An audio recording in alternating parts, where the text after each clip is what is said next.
कभी घर के खाली बरामदे में, कभी दीवारों पे लगी तस्वीरों में। सदियां बीत गई तेरे इंतजार में, तू खो गई है न जाने किस अंधकार में। तेरी याद मुझे रुलाती है, पर एक लौ है मेरे अंदर जो मुझे उठाती है। मैं चलती हूँ, भागती हूँ, आज भी तुझे ढूंढती हूँ।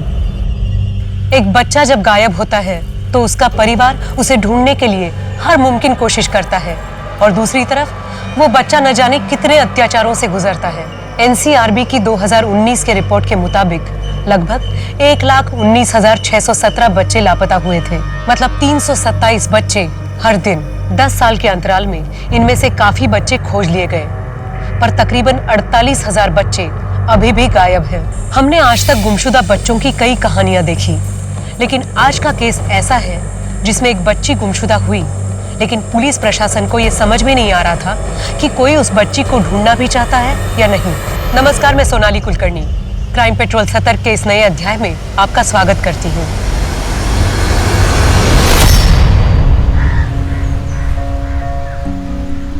पर मम्मी मुझे नहीं जाना है, और कल तो खुशी का बर्थडे भी है ना, उसने मुझे बुलाया है। दिव्या, सिर्फ एक ही हफ्ते की बात है, तुम खुशी को सॉरी बोल दे। लेकिन मम्मा दिव्या, ये ले बेटा, तेरे लिए नई फ्रॉक। नई फ्रॉक? लेकिन पापा, इतना खर्चा करने की क्या जरूरत थी, और अभी तो पुरानी वाली है ना मेरे पास। अरे पुरानी वाली तू छोड़, उसको पहन के तो बिल्कुल राजकुमारी लगेगी, कोई बोल ही नहीं पाएगा तुझे किसी चीज की कमी है। मैं कह रही हूँ ना, मुझे किसी भी चीज की कमी नहीं है। हो गया तुम दोनों का? अब जाओ, बैग भी पैक हो गया।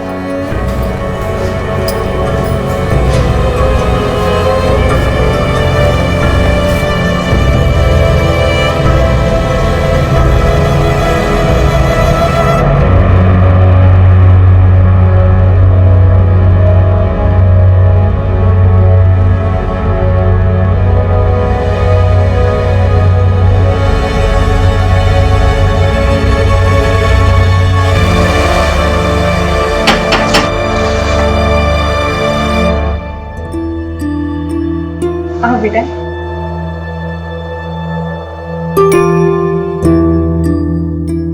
अगले मंगलवार को मैं दिव्या को ले आऊंगी।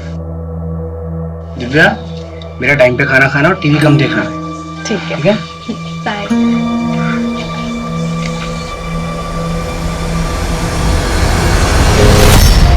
अम्मी, मैं एक दिन और रुक जाऊं प्लीज। बेटा, तुम्हारी मम्मी हम दोनों की पिटाई करेंगी। बोला था उन्होंने कि मंगलवार को दिव्या को वापस लाना है। मंगलवार मतलब मंगलवार। अच्छा बेटा, मेरी तबीयत ठीक होती तो मैं तुम्हें खुद छोड़ने जाती। कोई नहीं, मैं अकेली चली जाऊंगी। चलो भैया, स्टार्को जंक्शन, घर के ठीक बाहर छोड़िएगा। बाय।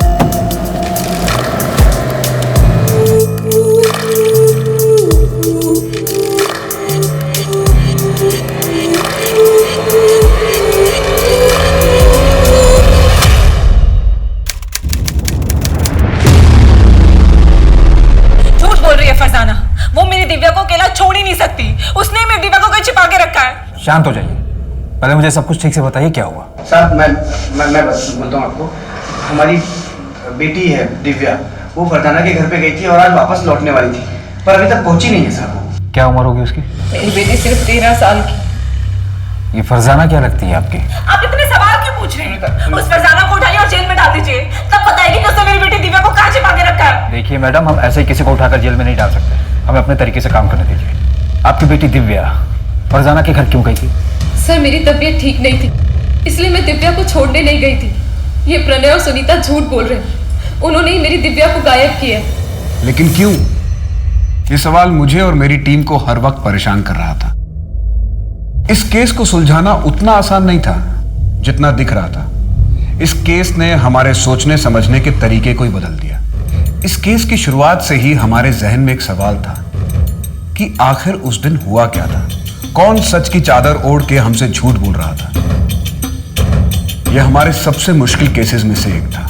सच को साबित करना तो दूर की बात थी, सच को समझने के लिए भी हमारे पास एक भी सबूत नहीं था।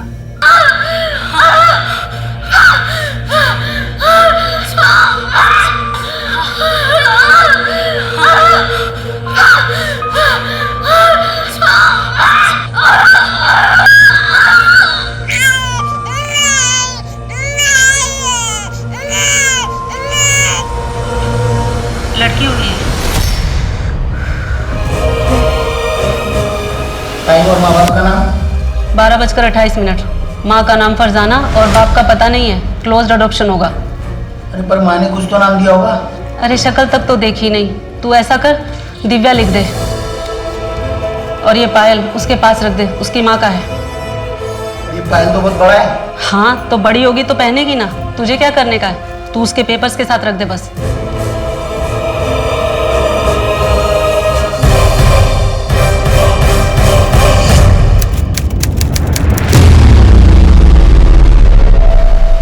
देखो बेटा, अच्छा बर्ताव करना। अगर उन लोगों को तुम पसंद आ गई तो तुम्हें एक अच्छा परिवार मिल जाएगा। पसंद आऊंगी तब ना। अरे क्यों नहीं पसंद आओगी? इतनी अच्छी तो हो तुम। अगर मैं अच्छी होती तो मेरे मम्मी पापा मुझे यहाँ क्यों भेजते? देखो दिव्या, ऐसी बात नहीं है, उनकी भी कोई मजबूरी होगी ना। हाँ, मजबूरी होगी।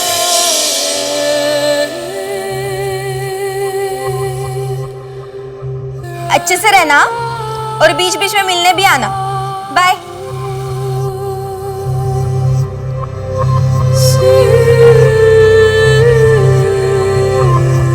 भैया कुछ खाने को दो ना। नहीं, पैसे नहीं चाहिए, भूख लगी है, खाने के लिए कुछ दो ना। आगे जाओ।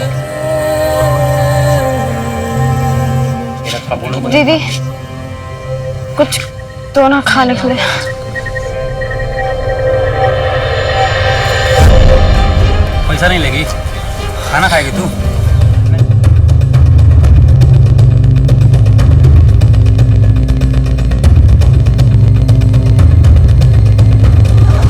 पूरे ऑर्फनेज में सबसे शांत लड़की है दिव्या। एक एनजीओ के साथ मिलकर हम ही ने रेस्क्यू करवाया था। कहाँ से? एक बेगिंग रैकेट था। फेक अडॉप्शन में ट्रैफिक हो गई थी। तो क्या हुआ? अच्छा बैग मुझे। बेटा देखो मैं तुम्हारे लिए क्या लाया हूँ। कलर पेपर, ये स्केच पेन और ये पेंसिल बॉक्स तुम्हारे लिए। रख लो। अरे रख लो बेटा तुम्हारे। दिव्या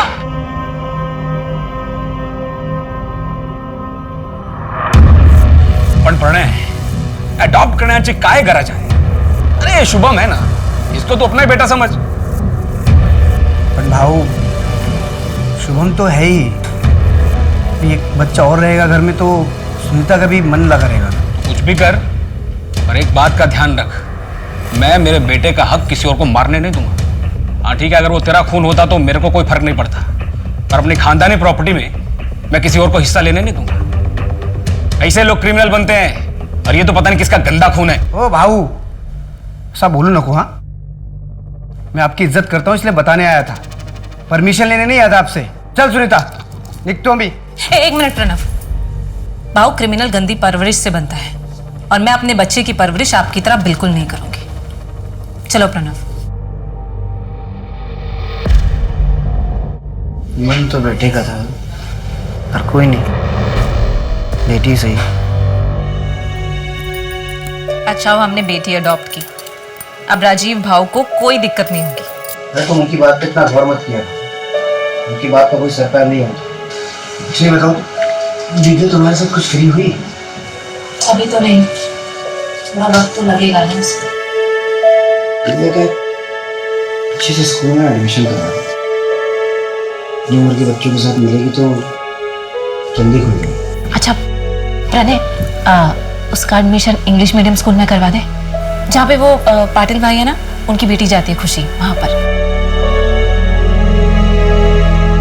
हाँ ठीक है करवा देंगे। काय सगळे सांग मला, काय सगळे? पिछले 8 महीने से कंपनी में एक भी डील नहीं हुई, फोकट की पगार ले रहा है तू। अब गाली मत दीजिए, मैं कोशिश तो कर रहा हूँ ना। कोशिश कर रहा है बरोबर, पर अपने लिए कोशिश कर रहा है तू। कंपनी के नाम पर जो डील आती है तू अपने नाम पे लेता है। तेरे नाम तो FIR करना चाहिए मुझे। हाँ वो मेरा अलग से काम है, मेरे अपने कॉन्ट्रैक्ट्स हैं। मैंने तेरे को इधर बैठाया, नौकरी पे रखा, तेरे को ट्रेनिंग दी, अभी मेरे को गणित सिखा रहा है तू। गप बस, अभी अपना सामान पैक करो, निकल इधर से।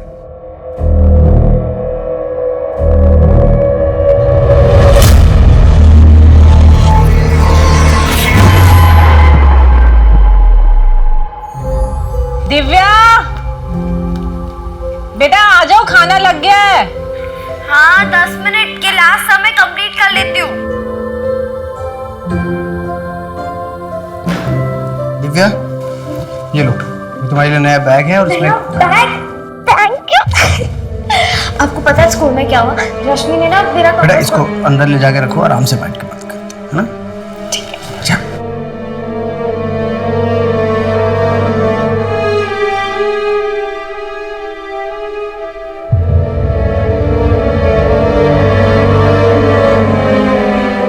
अच्छा, मैं क्या सोच रही थी कि दिव्या का एडमिशन किसी सस्ते स्कूल में करवा दें। उससे क्या होगा? एडमिशन की फीस भी कम होगी और खर्चा भी कम होगा। ये बात तो दिव्या को अडॉप्ट करने से पहले सोचनी चाहिए थी सुनीता। मुझे क्या पता था कि बाद में हालात इतने खराब हो जाएंगे। कोई जरूरत नहीं स्कूल चेंज करने का। मैं कोशिश कर रहा हूँ, कुछ ना कुछ हो जाएगा।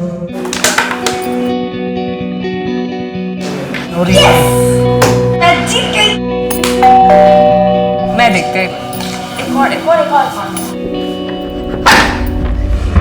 जी। आप सुनीता मात्रे हैं? हाँ जी, बोलिए। दिव्या है क्या? आप कौन? मैं दिव्या की अम्मी।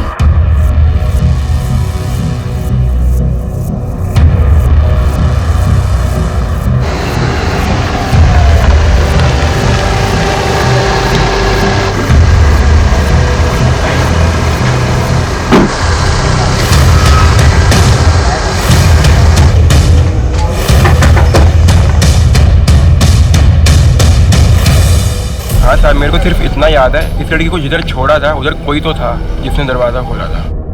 आदमी था या औरत? सर आदमी था या औरत ये तो पता नहीं, लेकिन मैडम ने जहाँ बोला मैंने छोड़ दिया था। अगर कैब वाले ने दिव्या को प्रणय और सुनीता के घर के बाहर ड्रॉप किया था तो फिर दिव्या घर क्यों नहीं पहुंची? कहीं ऐसा तो नहीं है कि दोनों झूठ बोल रहे हैं? सर कोई तो झूठ बोल रहा है। ये दिव्या आउट ऑफ वेडलॉक बच्ची है।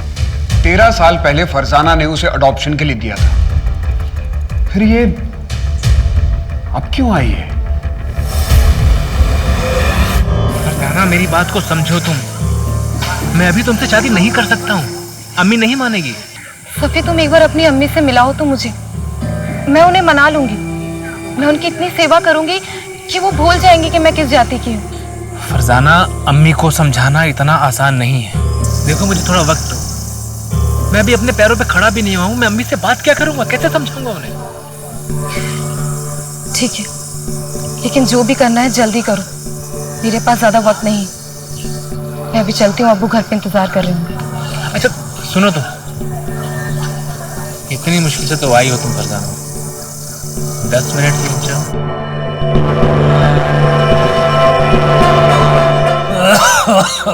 अब्बा, मैं आपके लिए दवाइयाँ ले आई हूँ। चलिए। मुर्तजा फिर से आया था। वो बिना दहेज निकाह करने को तैयार है। उसकी बस एक ही शर्त है कि निकाह के बाद नकाब पहनना होगा। अब्बा, वो होता कौन है शर्त रखने वाला? मुझे निकाह नहीं करना। अब दवाई पीजिए। बहुत डर लग रहा है, पुलिस आएगी तो बाल की खाल निकालेगी। कहीं घबराहट में मुंह से कुछ निकल गया तो क्या करूं? निकल जाऊं क्या?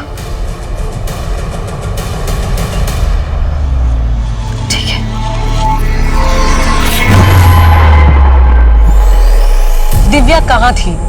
उस दिन उसके साथ क्या हुआ था? ये केस पुलिस के लिए बहुत मुश्किल साबित हुआ, न सिर्फ इसलिए कि उनके पास कोई ठोस सबूत नहीं था, बल्कि इसलिए भी कि इस कथा के मुख्य पात्र ही ईमानदार नहीं थे।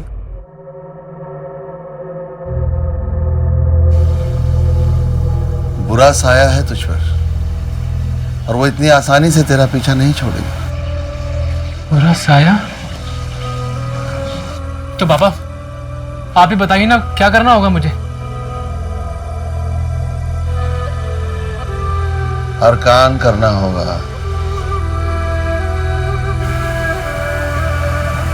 पैंतीस दिनों तक इसका सेवन कर, तेरी सारी बलाएं फना हो जाएंगी।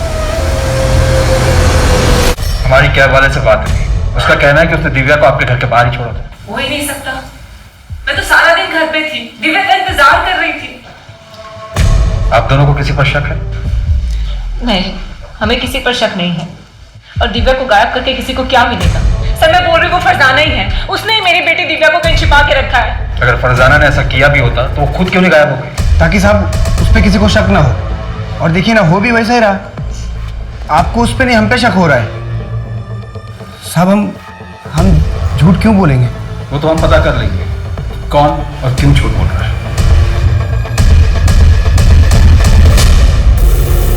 देख प्रणय, अगर दिव्या से तू मेरी शादी कराता है तो मैं तुझे 8 लाख रुपए दूंगा और तुझे वो वापस भी देने की जरूरत नहीं। भाऊ क्या बात कर रहे हो? मेरी दिव्या सिर्फ 13 साल की है। तो क्या हुआ, आज नहीं तो कल शादी तो करवाओगे। 8 लाख छोटी रकम नहीं होती। आइंदा दिखाई पड़ा ना तो जान से मार दूंगा। इस कमीने ने सोच भी कैसे देखी मुझे। अपनी बच्ची बेचूंगा इसे।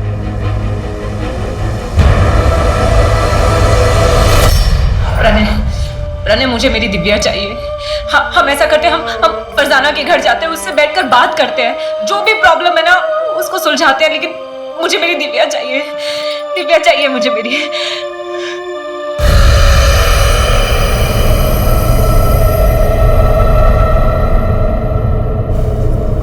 खाना लगा दिया है? हट, हाथ नहीं लगाना। नहीं खाना है तेरी नाजायज कमाई। पता नहीं क्या करके पैसे लाती है। कुछ भी करती हूँ, कम से कम अपना और तुम्हारा पेट तो पालती हूँ। और ये तुम्हारी दारू, ये तो वही पैसे से आती है। सुनीता, पड़ोसी बोले फरजाना कल रात में निकल के बैग लेके। क्या? तो अब क्या करेंगे? पर कैसे? उस पर नजर क्यों नहीं रखी गई थी? सॉरी सर, वो हमसे। नीलेश, ये बहुत बड़ा ब्लंडर है। फरजाना हमारी सस्पेक्ट थी और वो हमारे नाक के नीचे से गायब हो गई। ये हमारी लापरवाही का नतीजा है। सर मैंने फरजाना के लिए लुकआउट नोटिस जारी कर दिया है। वो जल्दी हमारी गिरफ्त में। और एक बात है सर, ये प्रणय का बड़ा भाई राजीव है, वो इस एडॉप्शन से खुश नहीं था। तो क्या राजीव दिव्या को गायब करवा सकता है? हो सकता है सर, या ये भी हो सकता है कि दिव्या के साथ अब तक बहुत कुछ कर दिया गया।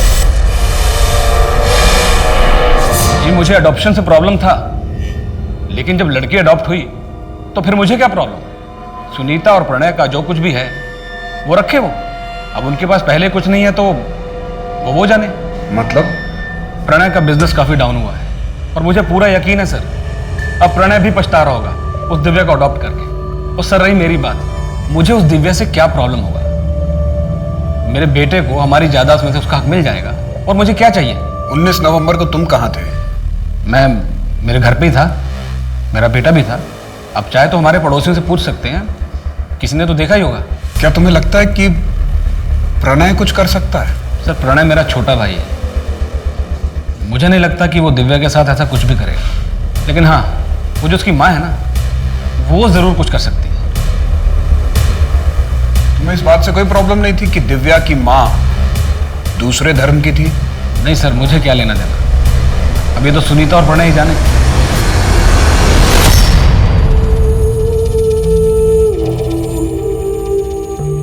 पापा ये देखो मैंने आपके लिए बनाया। Happy father's day.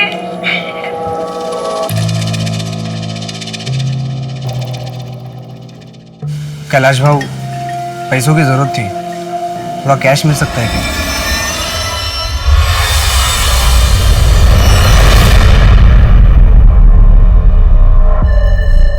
कहीं तुमने ही दिव्या को? सुनीता, दिमाग खराब हो गया तुम्हारा? इतना गिरा हुआ इंसान नहीं हो कि पैसों की खातिर अपनी बच्ची को बेच दूं। मेरी मजबूरी मेरी बच्ची से बढ़ के नहीं है। और जितना प्यार तुम करती थी उतना मैं भी करता था दिव्या से। करता था मतलब? मेरी दिव्या भी जिंदा है।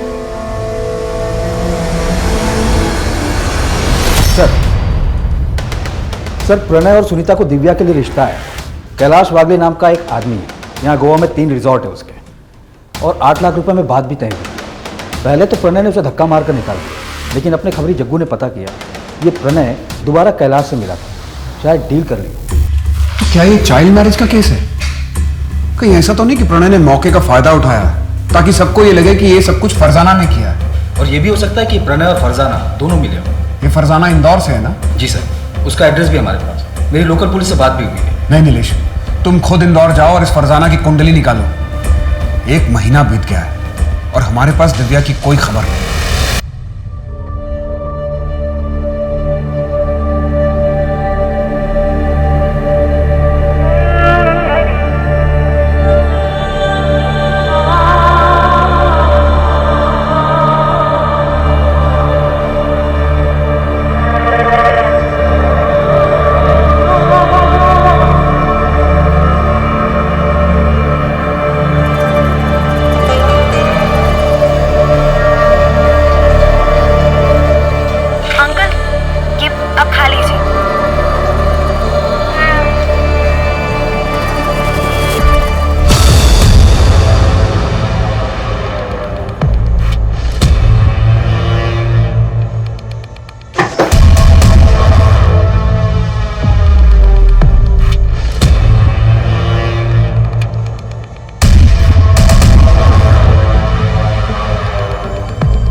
मैं ऐसे रहूंगी?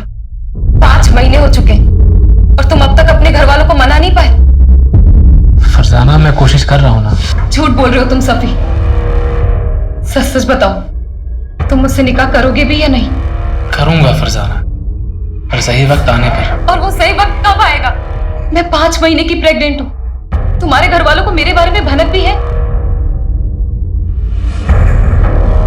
और अब तो मैं अबॉर्शन भी नहीं करवा सकती।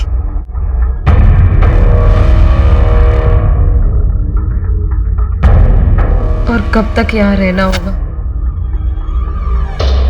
फरजाना, जब तक पुलिस मामला रफा दफा नहीं कर देती है तब तक। काश मैं दिव्या के साथ थोड़ा और वक्त गुजार पाती।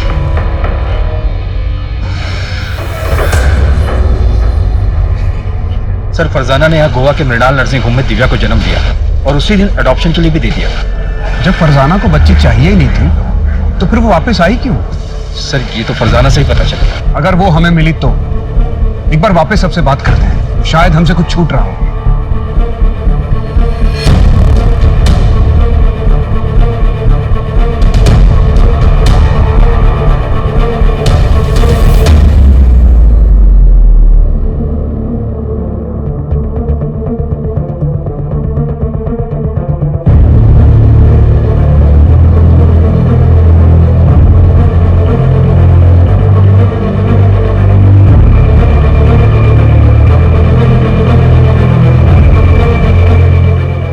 कुछ नहीं मिला। ऐसा कैसे कि कोई एविडेंस किसी के खिलाफ नहीं जो हमें उस बच्ची तक पहुंचा सके? सर, अब तक तो पता नहीं दिव्या को कहां से कहां ले जाया गया होगा। पता नहीं अब तक ये बच्ची जिंदा होगी भी या नहीं।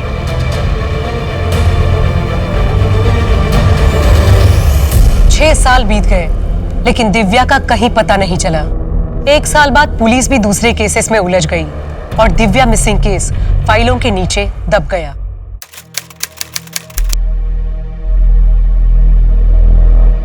तुम अभी तक तैयार नहीं हुए? ये भवानी, नाश्ता करो।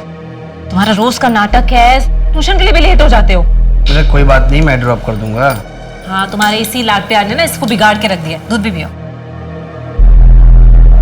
मेरा राजकुमार है ये। तू खा बेटा, आराम से खा। डैडी तुझे ड्रॉप करेंगे यार। दूध भी पियो।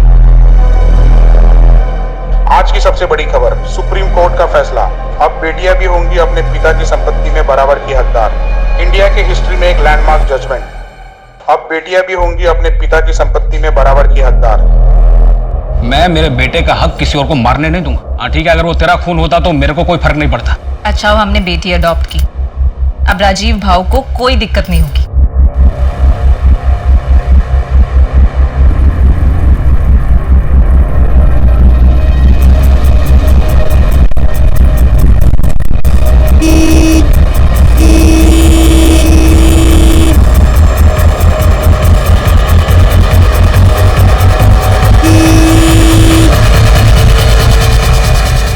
भाई क्या कर रहे हो? बीच पे खड़े हो, साइड में लो ना। आओ, गाड़ी बंद पड़ गई है बाबू। अरे गाड़ी खराब हो गई है तो साइड में लो ना, बीच पे। इंपोर्ट एक्सपोर्ट का बिजनेस है, बड़ा आदमी और पॉलिटिकल कनेक्शन भी बहुत स्ट्रांग थे। तभी ऊपर से प्रेशर आ रहा है। गाड़ी में नेम प्लेट भी नहीं है। कमल, ये स्टिकर देख रहे हो? कॉमन नहीं है। मैंने ऐसे स्टिकर और बाइक की फोटो सर्कुलेट करवा दी। पता करो कि कहाँ प्रिंट हुआ था और किसने करवाया था। विक्टिम के बारे में और कोई डिटेल? सर, सुरेश कांबले का ज्यादातर बिजनेस कैश में होता था। बैंक में पैसा जमा करने जा रहा था। इतना बड़ा आदमी खुद कैश जमा करवाने जा रहा था? पैसों को लेकर वो किसी पर भरोसा नहीं करता था। फैमिली में और कौन कौन है? वाइफ पुष्पा कांबले और बेटा धीरज। वाइफ तो यही गोवा में और बेटा अमेरिका में पढ़ाई कर रहा है। बड़ा आदमी था तो दुश्मनी कई लोगों से रही होगी। कमल, कहीं ऐसा तो नहीं कि ये रॉबरी हमें गुमराह करने के लिए हो, जबकि असली मोटिव सुरेश को रास्ते से हटाना ही हो? सर, वो एंगल भी हम खंगाल रहे हैं, लेकिन मॉडस ऑपरेंडी जगत सिंह कैसी है? जगत कौन? मुंबई वाला?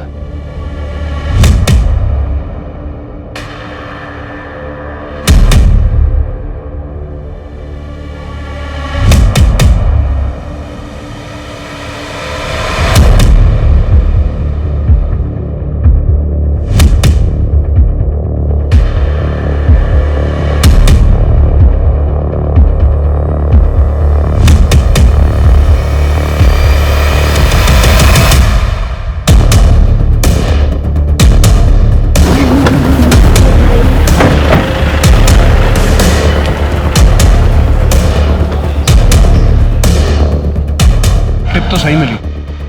जग्गू को फोन कर। हाँ जग्गू, स्कूटर तो मिल गई है, वो दोनों कहाँ पर है? आप रेस्टोरेंट में आ जाओ, यहाँ दोनों चिल मार रहे हैं।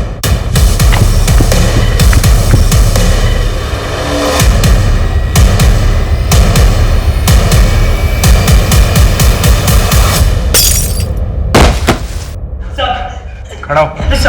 खड़ा हो। अपना मुंह खोल और बता किसके कहने पे मारा सुरेश कामले को, बोल। नहीं जानता मैं किसी सुरेश कामले को सब। नहीं जानता? अच्छा, अब तुम दोनों को कोई नहीं जानेगा। कमल, इन दोनों की ऐसी हालत करो कि इन दोनों को कोई पहचान न सके। मैं बताता है साहब, मैं बोले मुझे मत मारो साहब, मैं बोलता है साहब। गुआ के बंदे नहीं दी थी सुपारी। कौन? कहाँ मिलेगा? वहीं पे जहाँ से हमें उठाया था सर।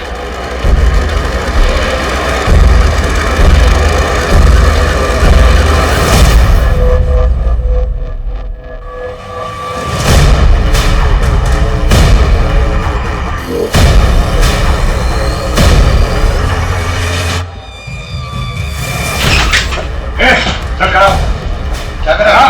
खड़ा हो। कहाँ ले जा रहे? बात सुनिए, पूरे घर को चेक करो। कहाँ ले जा रहे? क्या कर रहे हैं आपको? कहाँ ले जा रहे? मेरी बात सुनिए।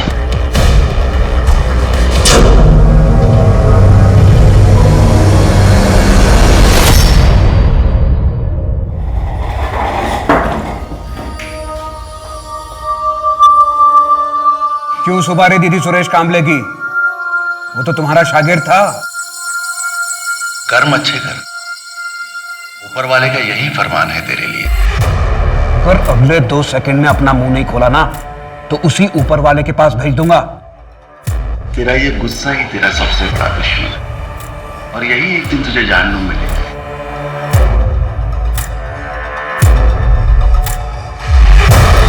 उच्च रक्तचाप की समस्या है तुझे। मैं इंसान को देखकर ही उसकी बीमारी का पता लगा लेता हूं। हमारे जबड़े में दर्द है। मैं भी इंसान को देख के उसकी समस्या बता देता हूं। बता, इतना कैश कहां से आया तेरे पास? बहुत सारे शागिर्द हैं मेरे, खुशी से भेंट चढ़ाते रहते। सर ये चमत्कारी बाबा तो बहुत पहुंची हुई चीज है।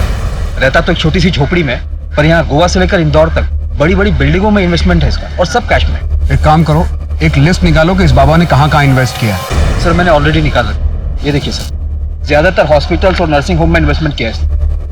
कहीं ऐसा तो नहीं कि इस बाबा और सुरेश कामले के बीच में पार्टनरशिप हो? क्योंकि इसके अलावा तो और कोई मोटिव नजर नहीं आ रहा। सर ऐसा तो अब तक कुछ सामने नहीं आया, और बाबा को जिस अड्डे से अरेस्ट किया गया था, वहाँ पे जो पैसे मिले थे वो सीरियल नंबर से, मतलब साफ है ये सारे पैसे किसी एक ही आदमी ने दिए। कहीं ऐसा तो नहीं कि बाबा को किसी और ने सुपारी दी और बाबा ने आगे सुपारी दे दी?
इसे जानते हो? इसे जानते हो?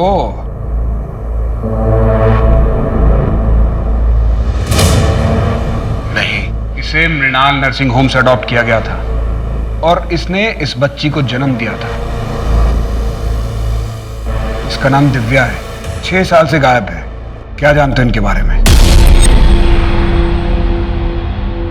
शांति शांति शांति। खड़ा कर इसको, अब भी ठोकूंगा, अभी ठोक देता हूं। मुंह खोलेगा कि ठोक दूं तुझे? दो बटे 13 गणेश के पंजे।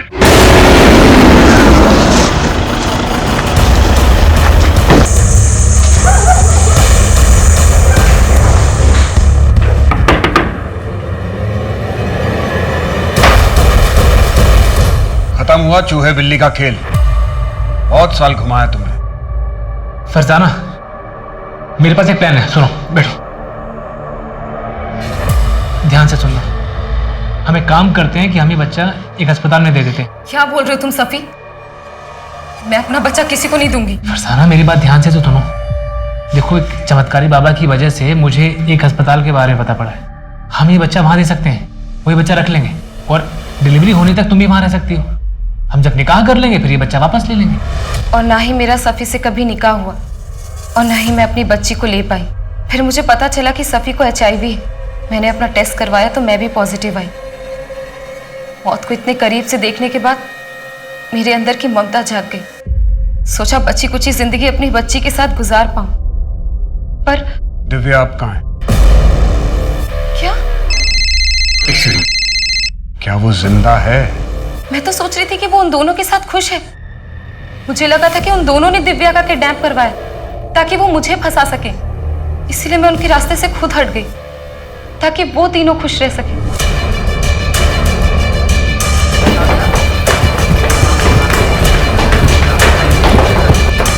पूरे नर्सिंग होम को सर्च करो। अगर और फोर्स की जरूरत है तो और फोर्स मंगा लो। मुझे इस नर्सिंग होम का पूरा कच्चा चिट्ठा चाहिए। यहाँ कौन काम करता था, करता है, यहाँ पर किस किस की ईंट लगी है, सब। जी सर, लेकिन सर हम किस बेस पर इन्वेस्टिगेशन कर रहे हैं? इस नर्सिंग होम में कुछ तो है नीलेश।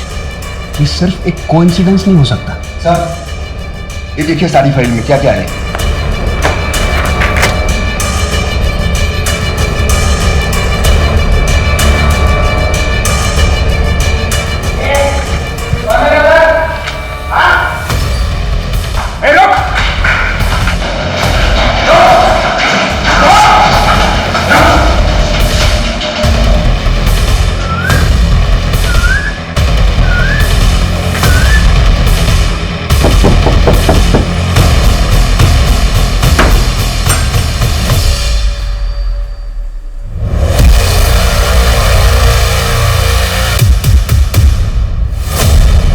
फरजाना, ये सब क्या है? पहले तू बता, बिल्ली की खाल में गीदड़, तेरा असली चेहरा क्या है? क्या बकवास कर रहे हैं आप? तुमने दिव्या को बचपन में अडॉप्शन के लिए नहीं ट्रैफिक किया था? मृणाल नर्सिंग होम का वार्ड बॉय हमारी हिरासत में है। उसने अपना मुंह खोल दिया है। हमारे पास उन सारी लड़कियों की लिस्ट है जिसे तूने ट्रैफिक किया था। बोल, कहाँ है दिव्या? बोल! फरजाना, मुझे कैसे पता होगा? 6 साल पहले वो सुनीता के घर के बाहर से गायब हुई थी। ये दिव्या की अभी की रिपोर्ट है जो हमें मृणाल नर्सिंग होम से मिली है। ये अब बताएगा? महीने का 10,000। आप एक बार लड़की को देख तो लीजिए पहले। रोज देखते हैं। 10,000 रुपए के ऊपर 1 रुपया नहीं मिलेगा। ठीक है, लेकिन अगर बच्चा हुआ तो उसके पैसे मैं अलग लूंगा। ठीक है, मैं पैसे लेकर आती।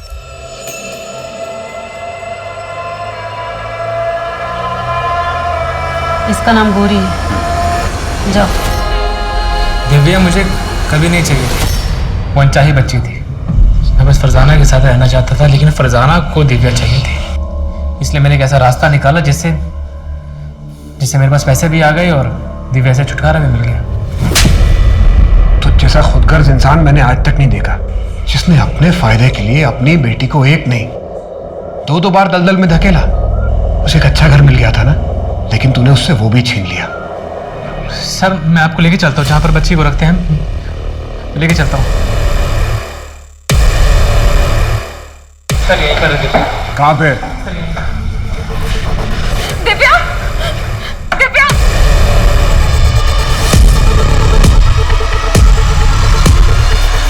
दिव्या, मेरी बच्ची! बोल मेरी दिव्या कहाँ है? बोल, मैं देखो जान से मार दूंगी तुमको। बोल मेरी दिव्या कहाँ है? यही थी दिव्या, यही रखा था मैंने। सर, मैं सच कह रहा हूँ। दिव्या!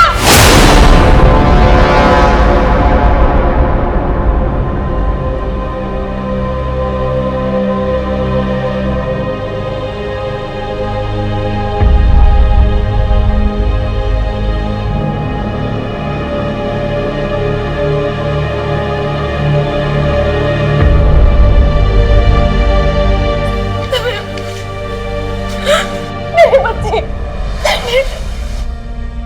मुझे तुम लोगों से अब कोई लेना देना नहीं है। लेकिन बेटा मैंने कुछ नहीं किया है, मैं कुछ भी नहीं जानती थी। पैदा होते ही मुझे फेंक दिया और जब मेरी जिंदगी में एक उम्मीद की किरण आई तो तुम अंधेरा बनकर आ गए। अगर तुम मेरी जिंदगी में ना आती तो मेरे साथ ये सब कुछ नहीं होता। बेटा मैं इसमें शामिल नहीं थी।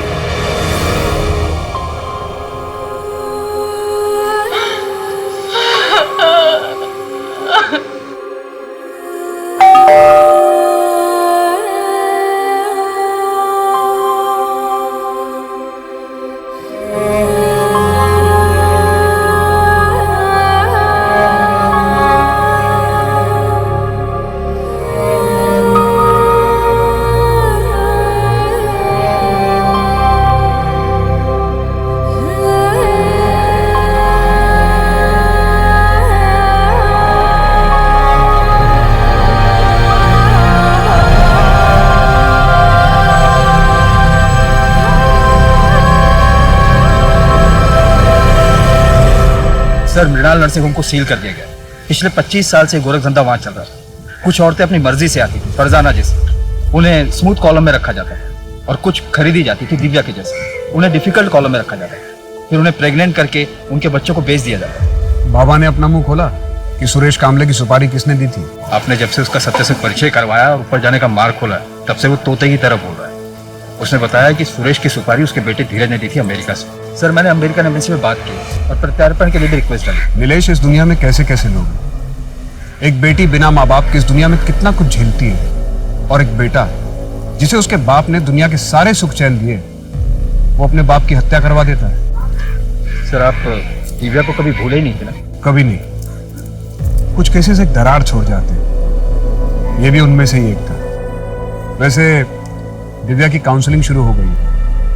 होपफुली उसे वैसी जिंदगी मिलेगी जैसी वो डिजर्व करती है।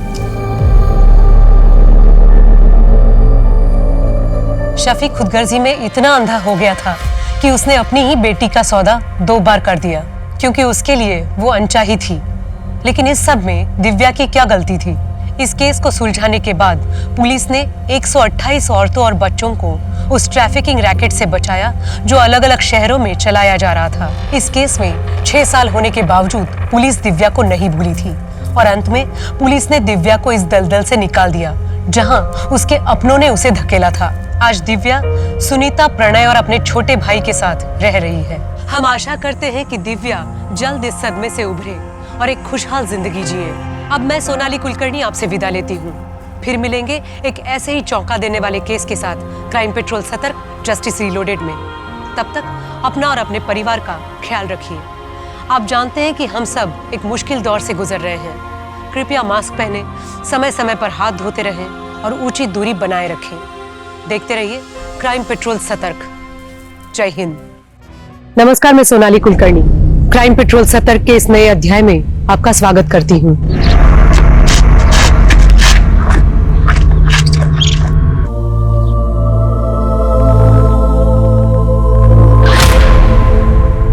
सपने जब आते हैं तो पहले ये डिस्क्लेमर नहीं आता कि सपनों में दिखने वाली घटना काल्पनिक है, लेकिन वो मासूम लापता बच्ची एक ऐसी कहानी बयां कर रही थी जिसे सुन के ये लग रहा था कि वो शायद किसी सपने में जी रही थी। कहने को तो पल भर में जिंदगियां बदल जाती है, लेकिन ये पल पल मरती एक मासूम की ऐसी कहानी है जिसका सफरनामा किसी कल्पना से भी कम नहीं था।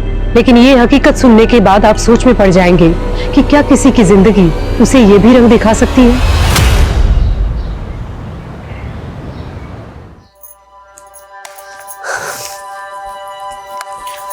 माँ, ये लिपस्टिक पाउडर भी रख दे। ला ला। तू तो मुझे बोलती थी माँ मैं तुझे छोड़कर कहीं नहीं जाऊंगी, अब तुरंत तैयार हो गई। माँ, मन तो मेरा भी नहीं कर रहा, पर मेरा करियर वो मुझे बड़े स्कूल में पढ़ना है ना, तो चंदू का स्कूल है ना। हे बाबा, कितनी बार बोला है उनका नाम मत लिया कर। सॉरी सॉरी सॉरी सॉरी, गलती हो गई। अब से ना मैं उन्हें चंदू जी बोला करूंगी। चंदू जी, ओ चंदू जी, ऐसा बोला। तू भी बिल्कुल नौटंकी है। चल ला दे।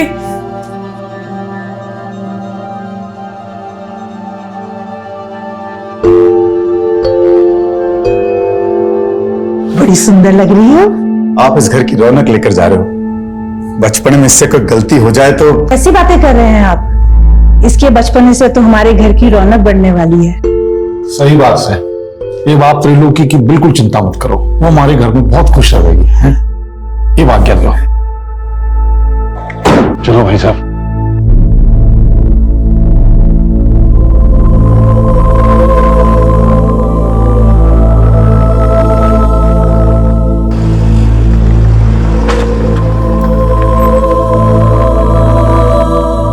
मैं तब 15 साल की थी, लेकिन अगले 10 साल मेरे आंखों के सामने थे।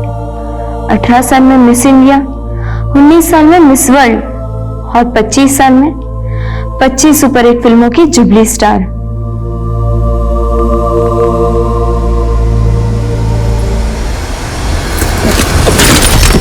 भैया गाड़ी क्यों रोक दी?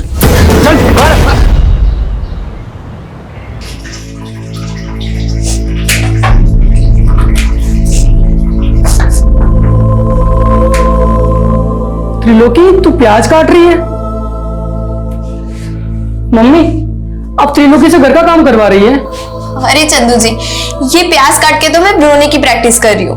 रोने की प्रैक्टिस? क्योंकि मिस वर्ल्ड बनने के बाद मैं फिल्म एक्ट्रेस बनना चाहती हूँ। Film actress? हाँ, क्यों? चंदू जी ने आपको बताया नहीं? मम्मी, मैं वो बताने वाला था। त्रिलोकी को मिस इंडिया, मिस वर्ल्ड और फिल्म एक्ट्रेस बनना है। पूछ क्या गो बरबर रहा इसके दिमाग में? ये कोई एक्ट्रेस फैक्ट्रेस ना पड़ेगी, कोई स्कूल भी स्कूल ना जाएगी। ये आज से तेरी अम्मा के घर के काम में हाथ बटावेगी। तो आप मुझे नौकरानी बना के लाए? ऐसे तेवर? छोरी, एक बात गांठ बांध के रख ले, आज से तू वही करेगी जो हम चाहते हैं। मैं यहाँ दुखियारी अबला बनकर नहीं रहना चाहती। मैं अपने गांव वापस जा रही हूँ। छोरी, तू कहीं ना जावेगी और आज के बाद जबान भी ना चलावेगी। जबान चलाई ना तो काट दूंगा। चल अंदर, लेके जा इससे।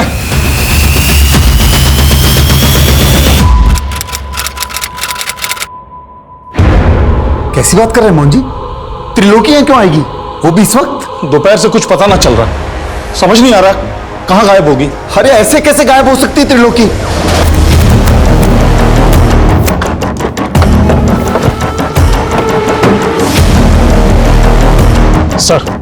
सर, एक औरत और आदमी को बुरी तरह से मारकर चेहरे बिगाड़ दिए गए और इनकी पहचान से जुड़ी हुई भी कोई चीज नहीं मिली है।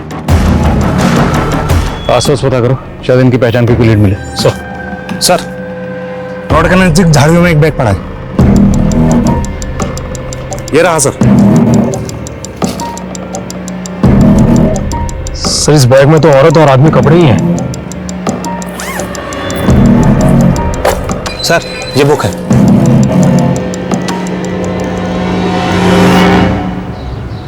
साहब, मेरी बेटी त्रिलोकी पिछले 3 महीने से रेवाड़ी में मेरे दोस्त मोहन जी के घर पे रह रही थी। कल शाम से उसका कुछ पता नहीं है sir.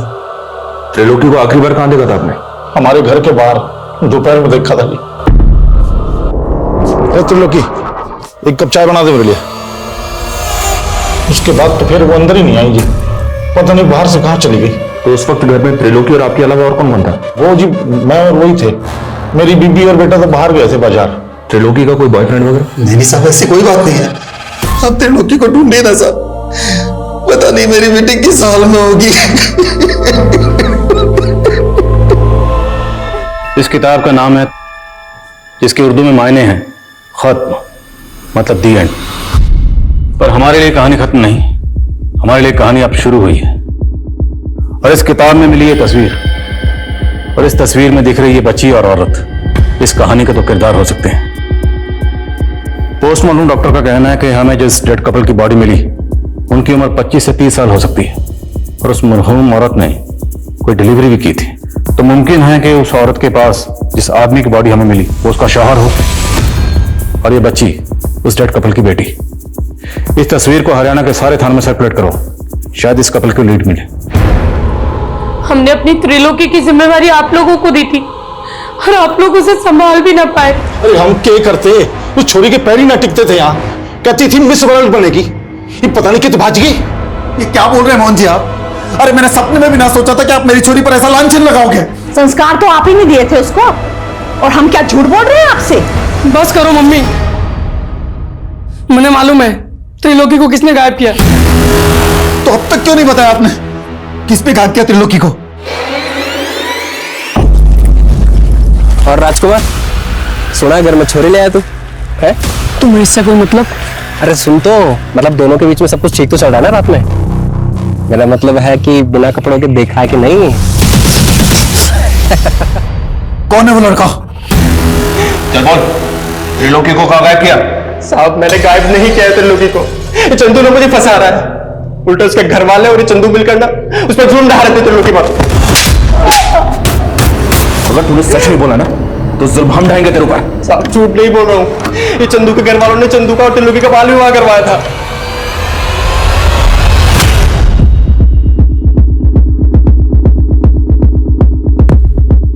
number you have called is currently switched off. Please try again later. Thank you.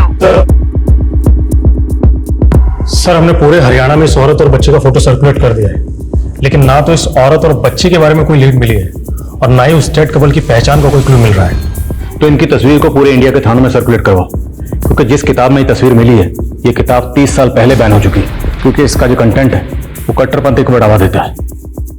इसकी पब्लिशिंग 30 साल पहले बंद हो चुकी है। ये देखो, इसमें स्टैंप लगी है, शायद इससे कुछ मदद मिले। सर, ये तो किसी लाइब्रेरी के स्टैंप जैसी लग रही है और काफी धुंधली पड़ चुकी है। यस, पता लगाओ 30 साल पहले बैन हुई ये किताब किस लाइब्रेरी से किस शख्स को इशू हुई।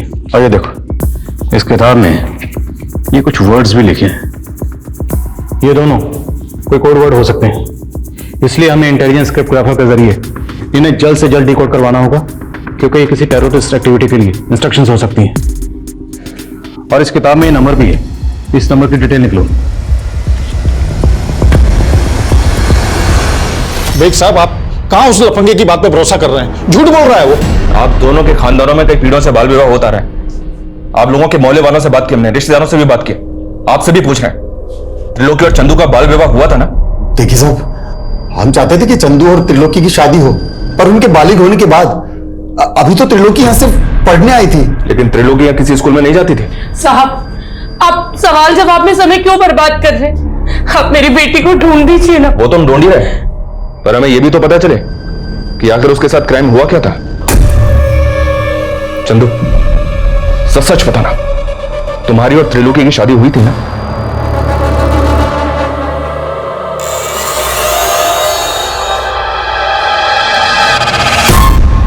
नहीं सर, हमारी शादी नहीं हुई थी, हम तो बस दोस्त हैं।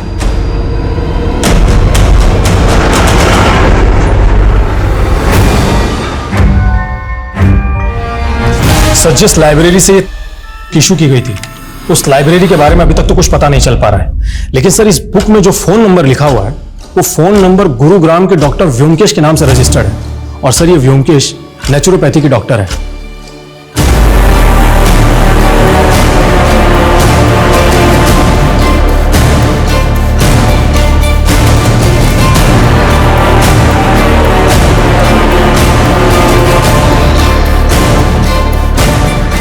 फंटोस, फंटोस, जी मालिक, एदिके आए।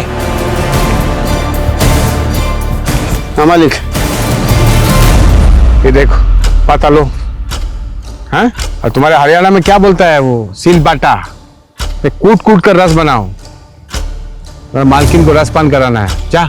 ठीक है मालिक।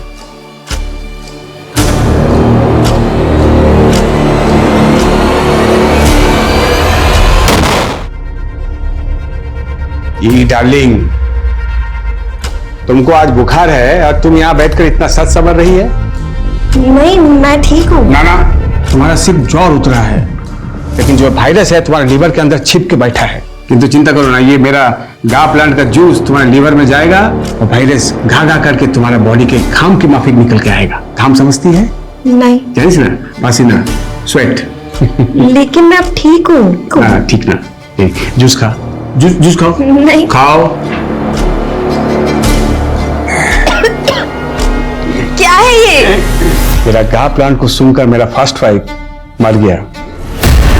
पॉइजन है ना इसमें, इस प्लांट में, किंतु तुम चिंता करो ना, ये पॉइजन तुम्हारे लिए अमृत है।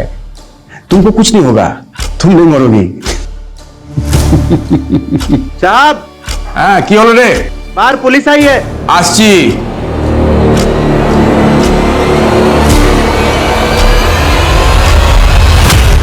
ना, ऐसा किसी औरत और बच्ची को नहीं जानता मैं। देखिए, हमें मर्डर सीन पे एक किताब मिली। उस किताब में एक फोन नंबर लिखा हुआ था और हमें पता चला कि फोन नंबर आपका है। देखिए सर, ये मेरा ओल्ड नंबर है। एक जोशी ने कहा कि ये मेरे लिए अनलकी है, तो 6 मास पहले बंद कर दिया था मैं। लेकिन डॉक्टर व्योमकेश, नंबर तो आपका ही है ना? मैं एक फेमस डॉक्टर हूँ, देश विदेश में मेरा पेशेंट है। हाँ, अब किसी किताब में मेरा नाम और नंबर है तो इसमें मेरा क्या दोष है? डॉक्टर, वो कोई मामूली किताब नहीं, 30 साल पहले बैन हो चुकी, क्योंकि वो किताब कट्टरपंथी को बढ़ावा देती है। इसलिए जो हमें डेड बॉडी मिली है, हो सकता है उसके कत्ल में आपका कोई पेशेंट इन्वॉल्व हो। जितने पेशेंट आपके अभी तक हुए हैं, हमें सबकी डिटेल चाहिए। लाखों पेशेंट है मेरा, किस किस का डिटेल्स दूंगा मैं? I can not help you sir. You can. Sir एक minute. Sir, Rewari Mahendragarh road पे आईडी चीफ गौतम सोलंकी की कार में ब्लास्ट हुआ है और कहा जा रहा है कि टेररिस्ट अटैक है।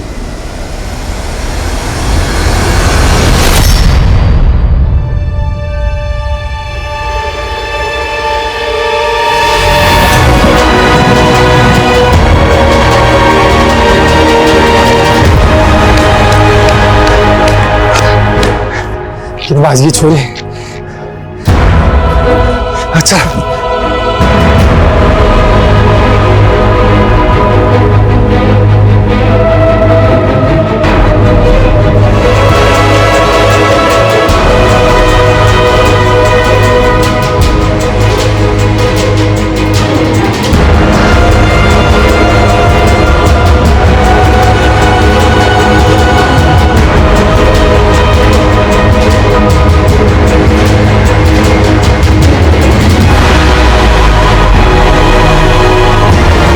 जिस क्रिप्टोग्राफर से मैंने इन कोड्स को डिकोड करने की मदद मांगी थी, वो इन कोड्स को डिकोड तो नहीं कर पाए, लेकिन इनको इतना जरूर कहना है कि हो सकता है टीएस का मतलब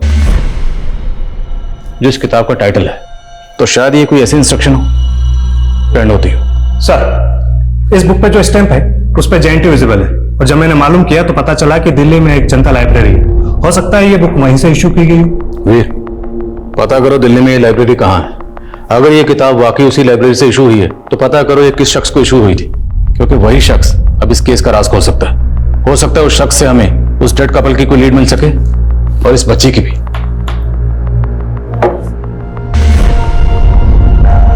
समीर जी, प्रिया और उमंग की कुंडली का मिलान तो हो गया। बस अब ये दोनों एक दूसरे को पसंद कर लें तो फिर हम आगे की बात करते हैं। जैसा आप ठीक समझे। आप तलवा ली है ना? क्या हुआ? मैं पसंद नहीं आया आपको? त्रिलोकी हमें रेवाड़ी महेंद्रगढ़ रोड पे मिली थी। एक आदमी ने इसका वीडियो बनाया था और उस वीडियो को सर्कुलेट किया। उस वीडियो को जब हमने देखा तो हमें इसके बारे में पता चला। मैं एक टाइम मशीन में बैठी थी और फिर खो गई। उस वीडियो में ये जिस तरह से बात कर रही है, ऐसा लग रहा है कि जैसे इसकी दिमागी हालत ठीक नहीं है। और हमने जब इसको बताया कि इसके पेरेंट्स ने आत्महत्या कर ली है तो ये एकदम से खामोश हो गई। ये 3 महीने कहाँ थी, ये वो बताया इसने? जी नहीं, ये कुछ भी नहीं बता पा रही है। लेकिन हमने जब इसका मेडिकल टेस्ट करवाया तो पता चला कि पिछले कई महीनों से इसे नशे के इंजेक्शन दिए जा रहे थे और लगातार इसके साथ बलात्कार किया जा रहा था। बलात्कार? जी हाँ। त्रिलोकी ये भी नहीं बता पा रही है कि इसके साथ बलात्कार कौन कर रहा था। चाइल्ड काउंसलर की हेल्प से हम त्रिलोकी से दोबारा बात करेंगे। तब तक आप लोग इसे संभालिए, क्योंकि इसके पेरेंट्स के अलावा एक आप ही हैं जिसे हम इसकी कस्टडी दे सकते हैं।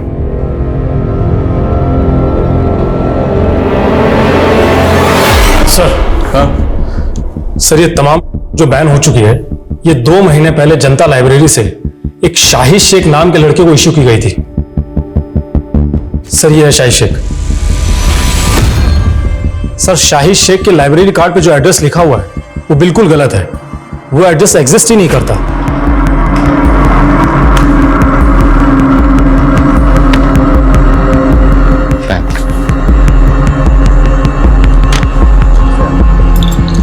Thank you. इस शाहिद शेख के लिए लुकआउट नोटिस जारी करो। हो सकता है किसी कट्टरपंथी गिरोह से जुड़ा हो। Sir. Veer Veer Veer, hold on.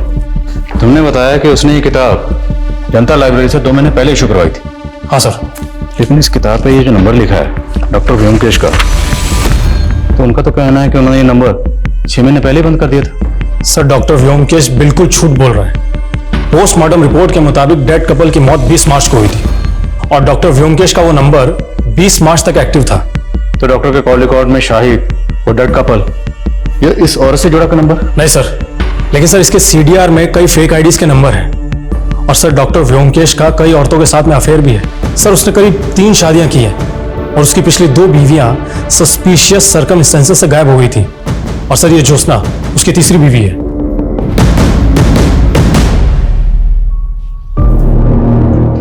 मेरा फर्स्ट वाइफ ने मुझे बददुआ दिया कि मेरा अंग भंग हो जाए और मेरा सेकंड वाइफ का मरते ही मेरा लंगड़ा हो गया।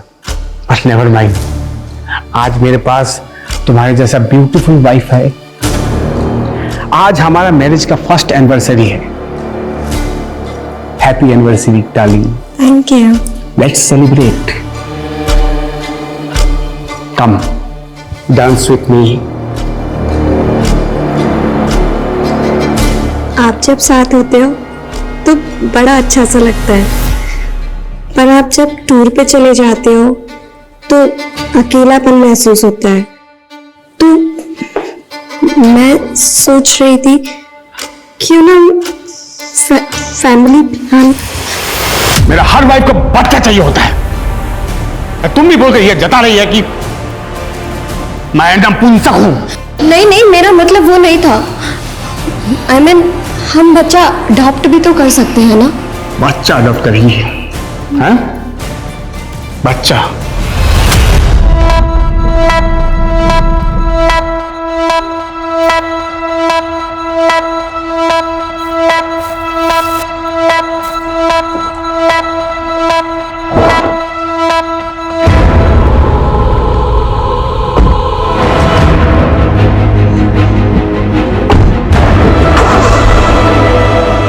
यातनाओं के कुछ पल भी लंबे काल की तरह होते हैं और त्रिलोकी तो 3 महीनों से कभी खत्म ना होने वाली पीड़ाओं को सह रही थी। मिस इंडिया और मिस वर्ल्ड बनने के उसके सपने तो अब धूमिल से गए थे, लेकिन उसके अंदर जलती लौ में क्या अब भी कोई चिंगारी बची थी? कहते जिंदगी अगर जहर हो तो हम जहर का घूंट पी पी कर भी यही सोचते हैं कि शायद एक दिन हमारे नसीब में अमृत का प्याला होगा। लेकिन त्रिलोकी के नसीब में अब क्या था? मौत या एक और जहर भरी जिंदगी? एक अलग कपल की हत्या के केस में पुलिस शाहिद को तलाश कर रही थी और साथ ही इस केस में अब डॉक्टर व्योमकेश को प्राइम सस्पेक्ट मान रही थी। लेकिन उस किताब में मिली उस फोटो में दिख रही उस औरत और बच्ची का इस केस से क्या वास्ता था? बोलिए, चुप क्यों है आप? कहाँ है डॉक्टर व्योमकेश? सर वो तो आज सुबह ही दिल्ली चले गए, कल सुबह तक वापस आ जाएंगे। ये चोट कैसे लगी आपको? क्या सर मैं आपसे अकेले में बात कर सकती हूँ? Yes sir. ये देखिए सर, वो आदमी मुझे रोज मारता है जानवरों की तरह। आप रोइए मत, मैं उसके खिलाफ घरेलू हिंसा का केस बना देता हूँ। आप गवाही देंगी? नहीं सर, अगर मैंने ऐसा किया तो वो अपनी पिछली 2 बीवियों की तरह मुझे भी मार डालेगा। What? उसने अपनी बीवियों को? जी सर। आपके पास कोई सबूत है इसका? नहीं सर, लेकिन जब से मैंने उससे शादी की है मुझे ये तो मालूम हो गया कि वो आदमी अच्छा नहीं है। इस आदमी को और इस औरत को क्या डॉक्टर व्योमकेश के साथ में कभी देखा था आपने? नहीं सर, कभी देखा तो नहीं है, लेकिन मैं आपको इन लोगों के बारे में पता करके बता सकती हूँ। अच्छा एक काम कीजिए, आप मेरा पर्सनल नंबर ले लीजिए और आपको कुछ भी प्रॉब्लम हो आप मुझे फोन कीजिएगा।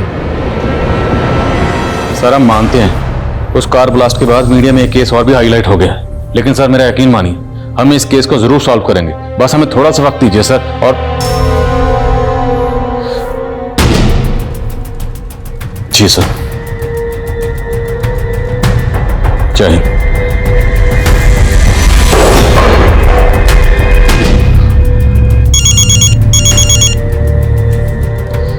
वीर सर मैं अभी डॉक्टर व्योमकेश की पत्नी ज्योत्सना से मिला।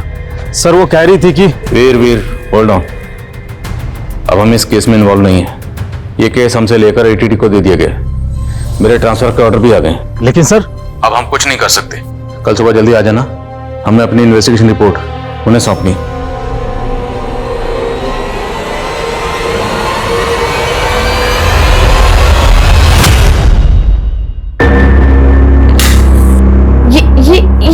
क्या कर रहे हैं आप? ये जबान थाप करने की थेरेपी है। अब मैंने वो शब्द थाप थाप बोलना सीख लिए हैं, जिनकी आज सबसे ज्यादा जरूरत है। बोलूं? I love you.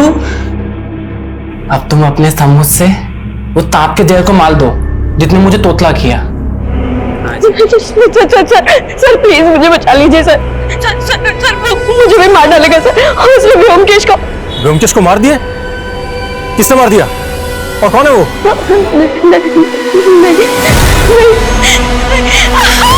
Hello hello Jyotsna जी, ज्योत्सना जी मेरी आवाज आ रही है आपको? हेलो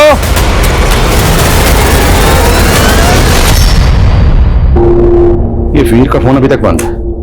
मैंने साफ साफ कहा था कल सुबह जल्दी आ जाना, अभी तक नहीं है, फोन भी बंद है। Verma, yes sir. आप एक काम करो, ये फाइल तुरंत डीएजी साहब के ऑफिस में पहुंचा दो। मुझे फरीदाबाद पहुंचना, दोपहर से पहले वहां ज्वाइन करना होगा। सर हम लोग आपको बहुत मिस करेंगे। मैं भी आपको बहुत मिस करूंगा, पर क्या करें, ड्यूटी का दस्तूर है, आज यहां तो कल वहां। फाइल पहुंचा दीजिएगा और अपना ख्याल रखिएगा। जय हिंद सर। जय।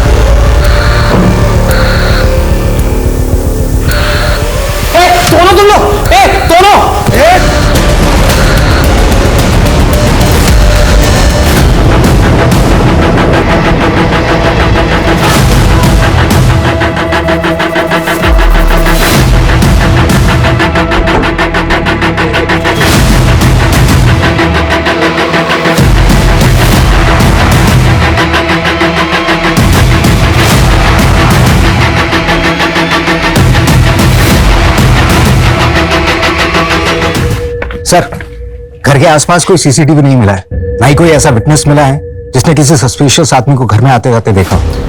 कितने टोटल फैमिली मेंबर्स थे, कौन कौन रहता था? सर यहाँ तो ये तीनों ही रहते हैं, रोशनी, उसका बेटा उमंग और पत्नी प्रिया। और उसी ने बताया कि 2 महीने पहले ही प्रिया और उमंग की शादी हुई थी। पता नहीं मुझे ऐसा क्यों लग रहा है कि मैंने इस प्रिया को पहले कहीं देखा है।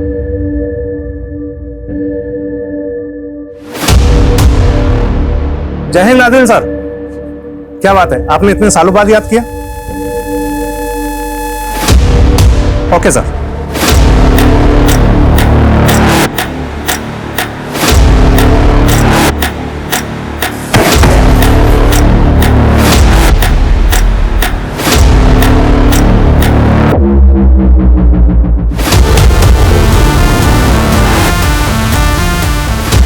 सर आप कह रहे हैं कि 6 साल पहले मानेसर में जिस लड़की को आपने मरा हुआ पाया वो प्रिया थी, और अब 6 साल बाद उसका फरीदाबाद में मर्डर हो गया। मेरा इंट्यूशन तो यही कह रहा है। दरअसल 6 साल पहले हमें जिस कपल की डेड बॉडीज मिली थी उनके चेहरे बुरी तरह से बिगड़े हुए थे, इसलिए उनकी पहचान पता करने में हमें थोड़ा वक्त लग रहा था। हालांकि उस केस को सॉल्व करने में हम जी जान से लगे हुए थे, और जिन क्रिमिनल्स ने आईडी चीफ की कार में ब्लास्ट किया था एटीटी ने उन्हें अरेस्ट कर लिया था, लेकिन उन क्रिमिनल्स का उस डेड कपल के कत्ल से कोई ताल्लुक नहीं मिला था, और ये 6 साल पुराना केस अभी भी अनसॉल्व्ड है। सर डॉक्टर का कहना है कि मौत के वक्त प्रिया की उम्र 18 से 20 साल होगी, इस लिहाज से तो 6 साल पहले वो 12 से 14 साल की बच्ची होगी। तो फिर इसकी शक्ल प्रिया से क्यों मिल रही है? क्या ये महज इत्तेफाक है? प्रिया की फैमिली के बारे में कुछ पता चला? अभी तक तो नहीं सर, हम कोशिश कर रहे हैं। इस तस्वीर में जो बच्ची थी इसकी शिनाख्त पर उस वक्त हमने ज्यादा जोर नहीं दिया, और वो शाहिद जिसने जनता लाइब्रेरी से ये किताब इशू करवाई थी वो भी कभी पकड़ा नहीं गया। उसके बाद डॉक्टर व्योमकेश का गायब होना, उसकी बीवी ज्योत्सना का गायब होना, और मेरे कलीग पीएसआई वीर का गायब होना, ये सब कुछ मुझे अटपटा लग रहा था। इसलिए मैंने डीआईजी साहब से इस केस को रीओपन करने की परमिशन मांगी। मुझे पूरा यकीन है कि इन दोनों केसेस का आपस में कोई ना कोई ताल्लुक जरूर है।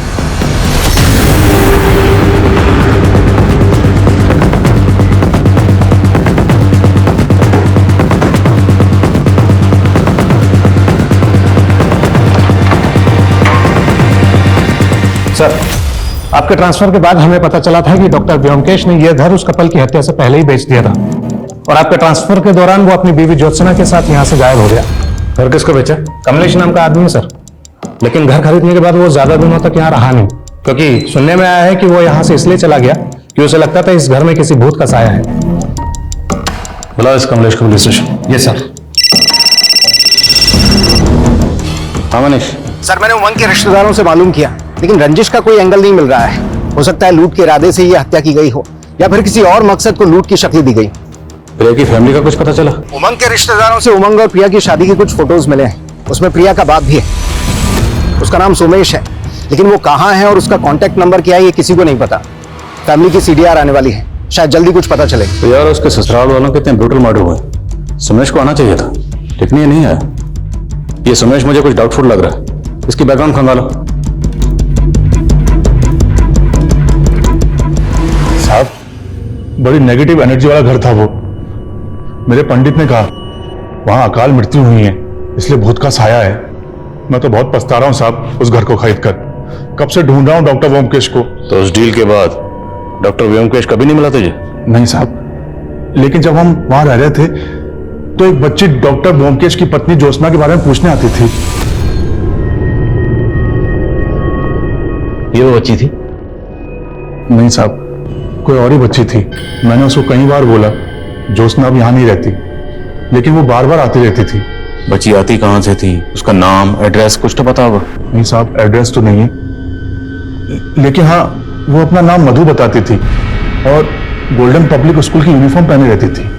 मधु, गोल्डन पब्लिक स्कूल। कमलेश का बयान ये अंदेशा दे रहा था कि डॉक्टर व्योमकेश के घर में कुछ ठीक नहीं था, लिहाजा पुलिस ने जल्द ही उस घर की छानबीन की और उन्हें व्योमकेश द्वारा उगाए गए प्लांट्स के नीचे 4 नरकंकाल मिले। पुलिस को 6 साल पहले ये भनक थी कि व्योमकेश की 2 बीवियां रहस्यमय तरीके से गायब हो गई थी। पुलिस अब ये अनुमान लगा रही थी कि 4 में से 2 कंकाल व्योमकेश की उन 2 बीवियों के होंगे और बाकी 2 शायद सब इंस्पेक्टर वीर और व्योमकेश की तीसरी पत्नी ज्योत्सना के। तो क्या इन सब के कत्ल व्योमकेश ने किए थे? अगर ऐसा था तो वो कहाँ गायब था? सर जब मैंने मानेसर के गोल्डन पब्लिक स्कूल में पता किया तो पता चला कि 6 साल पहले वहां मधु नाम की एक स्टूडेंट पढ़ा करती थी। वो स्लम में रहने वाली एक अनाथ थी और उसका एडमिशन ज्योत्सना ने करवाया था। ये मधु आप कहाँ? सर अचानक से इस बच्ची ने स्कूल आना बंद कर दिया। अब उसके बारे में कोई इन्फॉर्मेशन नहीं है, लेकिन स्कूल रिकॉर्ड्स में मुझे इस बच्ची की फोटो दिखी, जिसकी फोटो आपने किताब में देखी थी।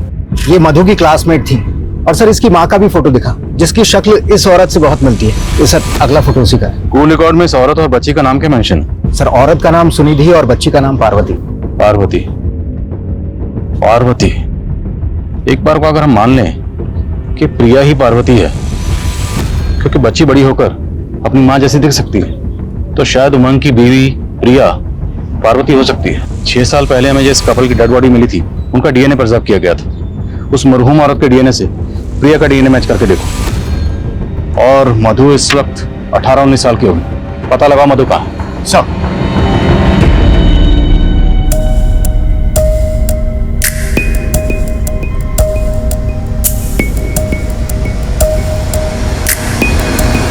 सर जो शाहिद को हम पिछले 6 साल से बाहर ढूंढ रहे हैं वो तो अब अंदर है।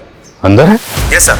जब 6 साल पहले हमने क्रिमिनल डाटा चेक किए थे तब शाहिद का कोई भी क्रिमिनल रिकॉर्ड नहीं था, लेकिन अब पिछले 4 सालों से वो रोहतक की जेल में एक स्मगलिंग के केस में कैद है। साहब ये बहुत चालू औरत थी। मैं एक पिम्प के जरिए इससे 1 नाइट स्टैंड के लिए मिला था और मुझे उससे प्यार हो गया साहब। मैंने अपनी लाइफ में सिर्फ 2 नंबर के काम किए, इसलिए सेटल होना चाहता था साहब, इसलिए इससे शादी कर ली। लेकिन साहब इसने अपने लोगों के साथ मिलकर के मुझे ही लूट लिया था।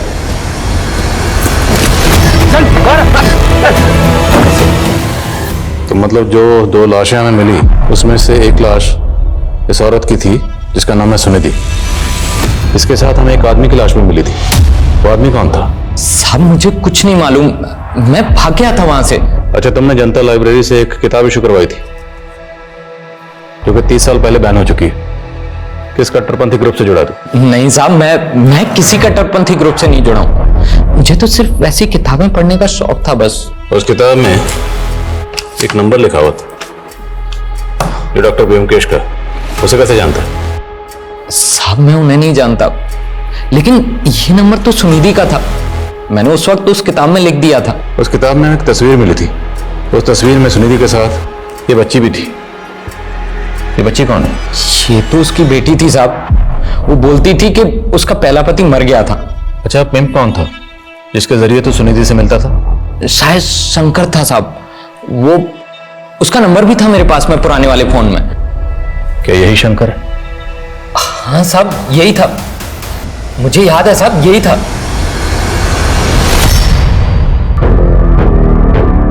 अरे हो गया सिगार धरा, चल जल्दी कर, तेरा दूल्हा तेरे मंडप में इंतजार कर रहा है। सर 6 साल पहले जिस औरत का मर्डर हुआ था उसका डीएनए प्रिया के डीएनए से मैच करके आया। मेरा अंदाजा सही निकला। प्रिया ही पार्वती है, सुनिधि की बेटी। सुमेश इस केस की कड़ी है। सुनिधि ने शायद को झांसा दिया, शायद इसमें सुमेश इन्वॉल्व, और प्रिया की उमंग से शादी करवाएगी ताकि उसके घर में लूटपाट की जा सके। लेकिन सर वो प्रिया का मर्डर क्यों करेगा? इसमें भी कोई ना कोई रास्ता जरूर होगा। हाल फिलहाल में जितनी भी ऐसी शादियां हुई जिसमें लूटपाट हुई, फरेब हुआ, धोखाधड़ी हुई, सब शादियों के बारे में पता करो। सर शाहिद के पुराने फोन में जो शंकर उर्फ सोमेश का नंबर मिला है वो अक्सर रेवाड़ी में एक्टिव रहता था, और उसके सीडीआर में भी रेवाड़ी का एक नंबर मिला है। और 16 साल पहले त्रिलोकी नाम की एक बच्ची के केस में भी वो प्राइम सस्पेक्ट था। उसका नंबर है?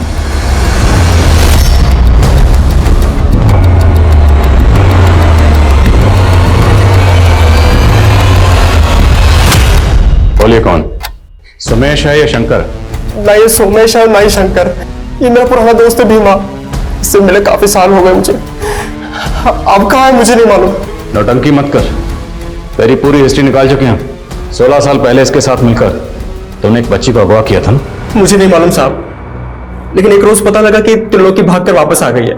मुझे लगा कहीं वो मुंह ना खोल दे, और हम लोग डर गए। और फिर उस रोज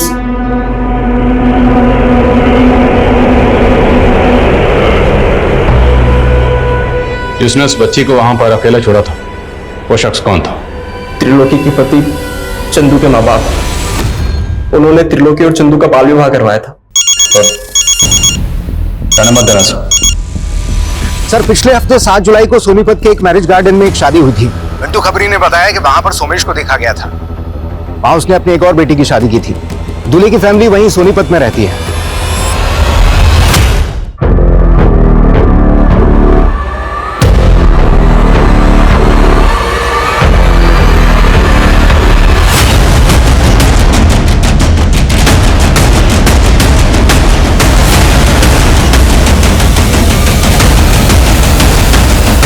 Jyotsna, wife of doctor Byomkesh.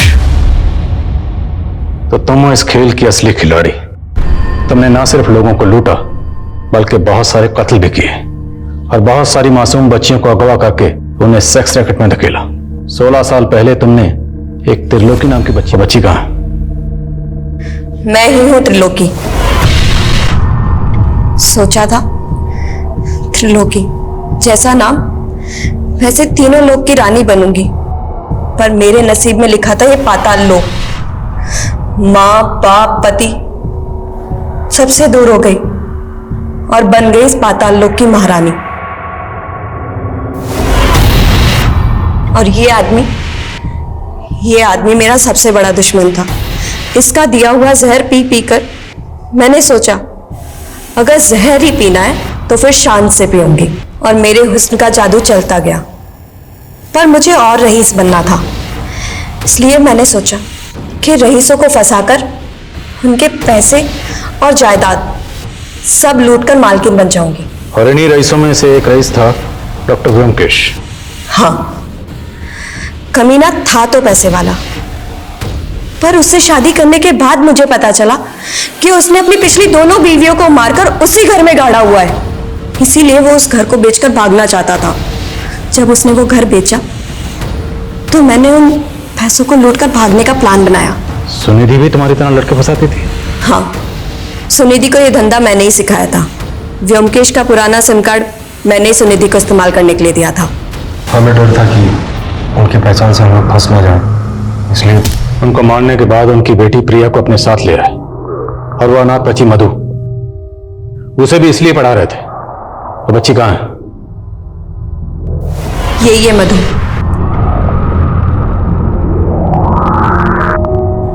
Byomkesh को मारने के बाद मुझे भागना था। मुझे डर था कि कहीं मेरे भागने के बाद वो मुझे ना ढूंढने लगे। इसीलिए मैंने इंस्पेक्टर वीर को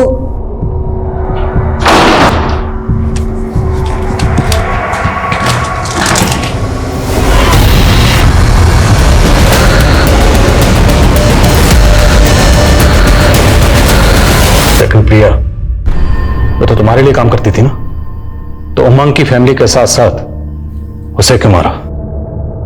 उसका हरिश्चंद्र जाग गया था सर। उमंग के साथ शादी करने के बाद कहने लगी कि मैं तुम्हारे साथ काम नहीं करना चाहती, और सर धमकी देने लग गई कि अगर मुझसे जबरदस्ती की तो मैं सब कुछ पुलिस को बता दूंगी। हम सोचे तो शायद यही कहेंगे कि उस 32 वर्षीय अपराधी त्रिलोकी की हमारे समाज को कतई जरूरत नहीं, लेकिन वो 15 वर्षीय मासूम त्रिलोकी तो हमारे समाज का हिस्सा थी। हमने उसे क्या दिया? आज वो अगर अपराधी है तो इसमें उसी का दोष है। हमने उंगलीमाल डाकू की संत बनने जैसी कई घटनाएं सुनी होंगी, लेकिन हमें इस बात पे गौर करना होगा कि आज हमारे देश की युवा पीढ़ी कई गलत कारणों से अपराध में लिप्त हो रही है। अब हमें ऐसे माहौल, ऐसे सामाजिक ढांचे की जरूरत है जहां हम अपने बच्चों को ऐसे अपराधों की दलदल से बचा सके जिसमें हमने शायद एक मासूम बच्ची त्रिलोकी को खो दिया। अब मैं सोनाली कुलकर्णी आपसे विदा लेती हूँ। फिर होगी मुलाकात एक ऐसे ही चौंका देने वाले केस के साथ क्राइम पेट्रोल सतर्क जस्टिस रिलोडेड में। तब तक अपना और अपने परिवार का ख्याल रखें, मास्क पहने, सैनिटाइजर का इस्तेमाल करें और उचित दूरी बनाए रखें। देखते रहिए क्राइम पेट्रोल सतर्क। जय हिंद। इस तरह के और भी एपिसोड देखने के लिए हमारे चैनल को सब्सक्राइब करें और बेल आइकन दबाना ना भूलें।